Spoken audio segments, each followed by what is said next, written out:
Hey, what's up everybody? Commander Radix here, bringing you another video, another episode of Transformers Lore. Happy Epiphany. I think that's the day that I'm uploading this video, on January 6th, right? So, the Christmas season, Christmastide is over, but we have begun the little Christmas, so the joy doesn't stop. I'm debating on whether or not of keeping my Christmas Santa hat on my Twitter profile picture until Candlemas, because Epiphany and Epiphany-tide is Little Christmas. Anyway. But yes, welcome to another episode of Transformers Lore. This is our first proper video, our first Transformers Lore video coming out in the new year of 2024. And I'm excited for what we can put out in 2024. I hope you are too. But without any further ado, let's get into today's subject.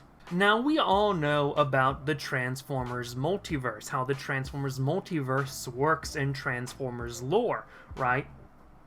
Oh, you don't? Oh no.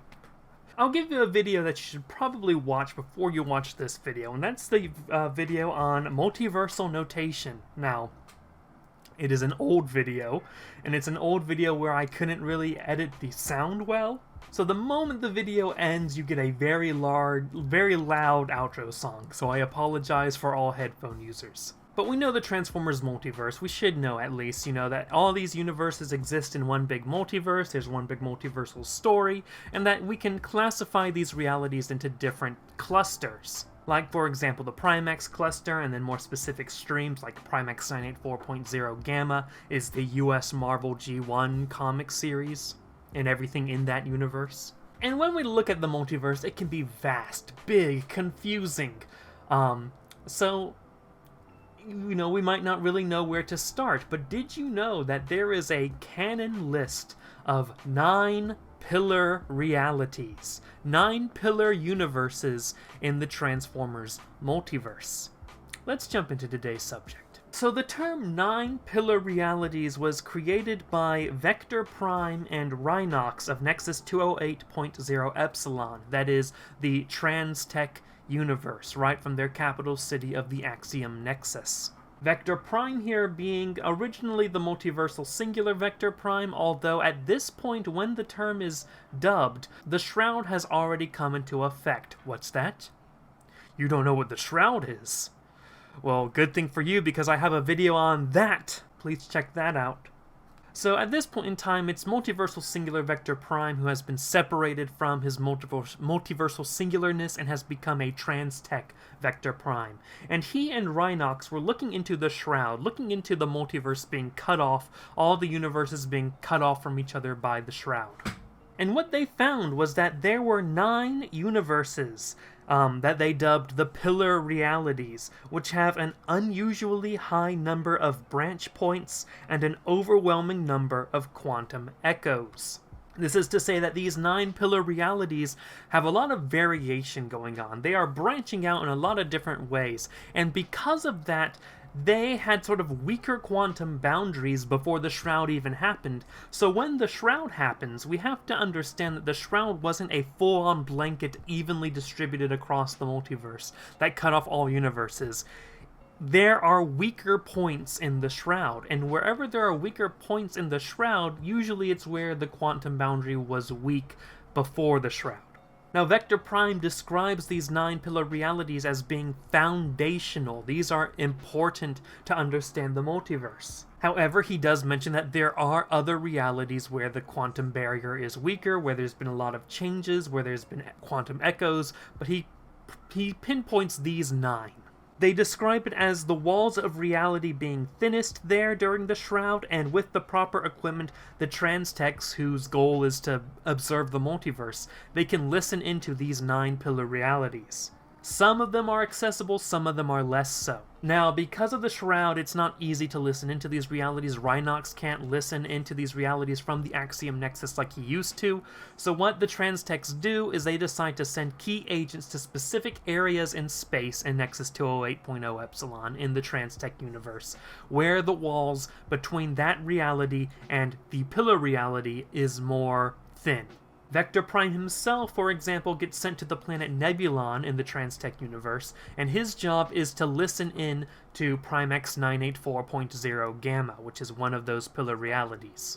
This is because Vector Prime has a 0.1% ability to do trans-reality scanning. It's easier for him than other Transformers to listen in into other universes, probably because of his multiversal singular nature, or the time he spent outside of time itself. Now, I should note that even though the TransTechs do this big mission to try to listen into the 9 pillar realities, ultimately they are not successful. Like, ultimately this mission doesn't work out. The Shroud kind of is an end-all be-all. But that's the context, okay? So what are the 9 pillar realities? Well, I'll tell you. First, we have Primex 984.0 Gamma. This is from our perspective, the first Transformers fictional universe that was ever released. This is the one beginning with Transformers #1. This is the US Marvel G1 comic continuity. That goes from issue 1 of Transformers all the way until, like, Alignment. It's possible that the IDW continuation of the G.I. Joe comics is a continuation of this, and I think Skybound is continuing that Real American Hero series. I have to check, but it's possible that this continuity technically is still going on today. I'd have to check. Number 2, we have Primex 984.17 Alpha. This is the universe of the US G1 cartoon universe and everything that's in it, like Beast Wars, Transformers the movie, things like that. Beast Machines, and most obviously Transformers G1 seasons 1, 2, 3, and 4, Rebirth. Next we have Primex 496.22 Alpha. Now this is an interesting universe. It's the universe where Beast Wars and Beast Machines as cartoons happen. However, the G1 background to those Beast Wars cartoons and Beast Machines cartoons isn't exactly the cartoon of the G1 cartoon, or it's not the G1 of the comics. It is a vague, abstract, there was some sort of G1 that happened, and then the Beast Wars cartoon and Beast Machines cartoon came out. Very rarely does this continuity get touched up on, because usually when we talk about Beast Wars, we're talking about it within the context of it being part of a continuity with an actual G1 continuity that we can read or watch, but yeah.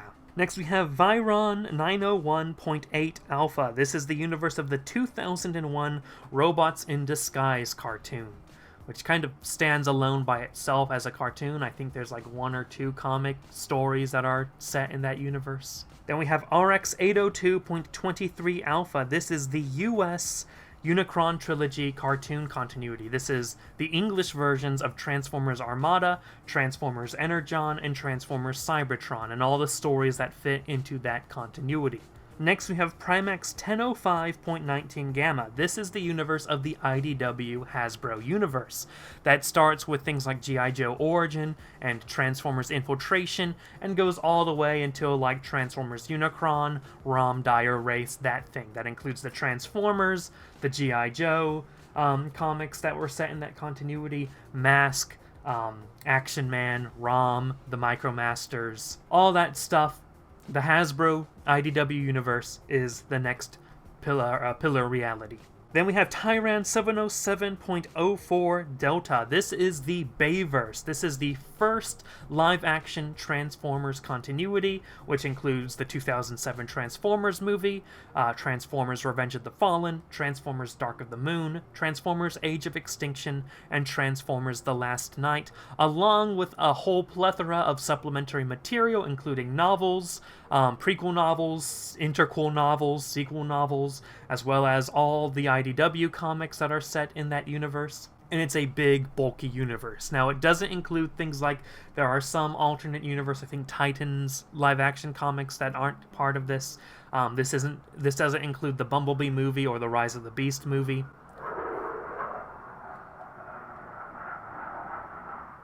I don't know if you can hear that. There's a military jet flying ahead. I love living in Okinawa. I love living in a large, unsinkable aircraft carrier. Next we have Malgus 1207.26 Alpha. This is the universe of the Transformers animated cartoon and any side story that can fit into that continuity, especially things published by like Fun Publications, the Allspark Almanac, things like that.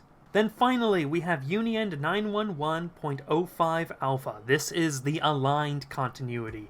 This is the overarching continuity that includes Transformers War for Cybertron, Transformers Fall of Cybertron, the aligned parts of Transformers Rise of the Darkspark, and also includes Transformers Prime, Transformers Rescue Bots, Transformers Robots in Disguise from 2015, and other books like Transformers Exodus, Transformers Exiles, and the Covenant of Primus, and comic tie-ins, things like that. Although there are some comic tie-ins that don't fit in to this universe, they're another Union continuity, but we're talking about the main aligned continuity here with Union 911.05 Alpha. So those are the 9 pillar realities: the US Marvel G1 comics, the US G1 cartoon continuity, the solo Beast Wars Beast Machines continuity that isn't directly connected to any G1 continuity, the 2001 Robots in Disguise cartoon, the US Unicron Trilogy cartoons, the IDW Hasbro Universe, the Bayverse, Transformers Animated, and the Aligned Continuity. These are the 9 pillar foundational realities of the multiverse. Now I have some comments here. By the way, when we say foundational, we don't mean that these were the original universes that everything branched out from. We're saying that these are important. So here are my comments. Some of these 9 pillar foundational realities aren't so foundational. For example, 3 of these universes aren't... I don't think we can justify 2 of these being on the list on the idea that they're foundational. Viron 901.8 Alpha, which is the 2001 Robots in Disguise cartoon, is just the English dub of the Car Robots franchise, which was in continuity with the Japanese G1 cartoon continuity. So really, it's not so much foundational as it is an echo from the Primax cluster. The same can be said about Primax 496.22 Alpha, which is the solo Beast Wars Beast Machines universe, when really when we're talking about Beast Wars in Beast Machines, we're usually talking about it in the context of Primax 984.17 Alpha. Right, so both of those realities, I think, shouldn't be called pillar realities. But if we're going to have those as pillar realities, then I have to ask, does Primax 785.06 Alpha not count? That is the Japanese G1 continuity, which has a lot going on, right? Why does Robots in Disguise and Beast Wars by itself pop up, but not the Japanese G1 cartoon continuity? That has a lot of quantum echoes and a lot of branches. It has the Binotech, it has the Alternity, it has a lot going on there. It has the Legends universe. Another thing I want to bring up is some of these universes, really before the Shroud, were known for having strong quantum boundaries. Why do they suddenly have weak quantum boundaries when the Shroud happens, when really the Shroud needs to make those quantum boundaries stronger from an in-universe perspective? For example, both the Malgus cluster and the Union cluster were said to have really strong universal membranes. The Malgus cluster was at like a different vibrational frequency, I think, than the rest of the multiverse, which made it hard to really cross over with other universes. The Union cluster was completely separate from the multiverse for a long while until the Darkspark pierced the veil, right, and then brought it back into the multiverse.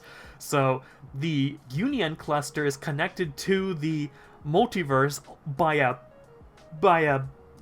Darkspark-sized hole, right? And yet those are considered weak quantum boundaries that the TransTechs can look at even after the Shroud. From a conceptual standpoint, I noticed that we have the Marvel comics here and the IDW comics, but we don't have the Dreamwave comics. The Dreamwave comics were pretty important. They had weak quantum boundaries. In the G1 Dreamwave comics, you had the Fallen break through his seal in the Dreamwave continuity. You had the Space Bridge accident with Optimus Prime and Megatron during War Within that caused quantum issues. And then in the Dreamwave Unicron Trilogy stuff, you have a lot going on. You have a multiversal singular Alpha Trion there.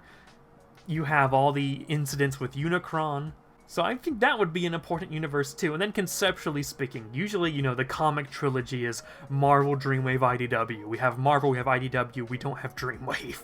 Now it's obvious that these 9 pillar realities are literally just the main universes from the perspective of, like, if you asked a fan, what are the main Transformers series, they would tell you, oh, there's G1, there's Beast Wars, there's Robots in Disguise, there's the Unicron trilogy, there's the movies, there's animated, there's Prime, there's the Aligned Universe.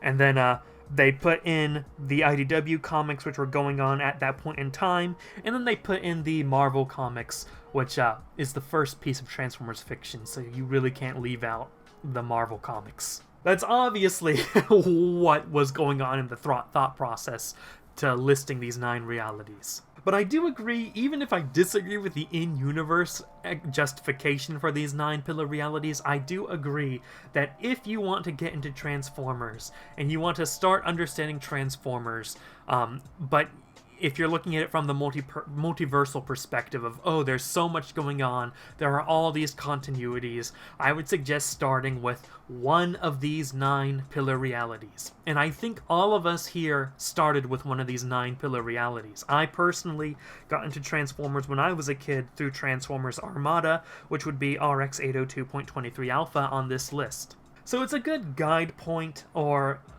getting our grounding into the Transformers multiverse before getting lost in its vastness. But anyway, that's going to wrap up today's episode of Transformers Lore. I hope you enjoyed. I know it's been a long while since we've had Transformers Lore, but we should be uploading Transformers Lore more regularly on the channel. Consider subscribing to the channel if you have not yet. Follow me on social media, especially Twitter, Instagram, and Discord. All the links are in the description. Check out my other videos, check out my other Transformers Lore videos, and also check out my History and Lore series, where I basically do the same treatment for Transformers Lore, but for actual history and mythology.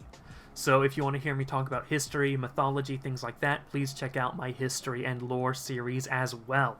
But without any further ado, that's going to wrap up today's video. Thank you all so much for watching, and have a great day, ladies and gentlemen. Was I ever more than something on your mind? Do you miss me not being by your side? By your side. Well, I thought that I was on